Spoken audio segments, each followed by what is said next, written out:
Musim cuti sekolah kembali meriah dengan pelbagai aktiviti untuk kanak-kanak. Di Johor, program berkatan beramai-ramai secara percuma menjadi antara tumpuan sempena cuti pertengahan tahun yang bermula hari ini. Seramai 200 kanak-kanak berusia antara 5 hingga 15 tahun di Katan beramai-ramai menerusi program Sunaton Hero Iskandar Puteri 2.0. Program anjuran Yayasan Penyayang Iskandar Puteri YPIP berlangsung di Dewan Serbaguna Taman Pulai Utama Johor Bahru. Ia dirasmikan Adun Kota Iskandar Datuk Panda Ahmad. Peserta diarak sebelum acara mandi air semburan bomba yang turut disertai kanak-kanak berbangsa India.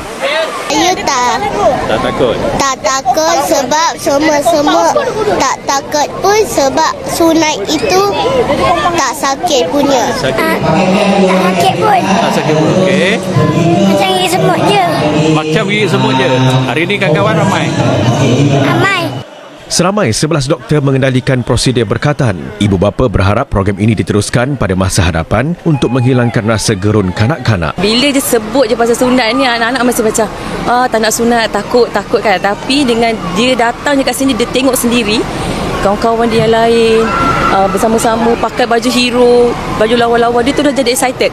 Sampai anak saya tadi datang pun, "Mama, bila nak sunat ni?" Selain membantu meringankan beban kewangan ibu bapa, program tradisi itu turut memberi pengalaman bermakna kepada kanak-kanak yang diraikan.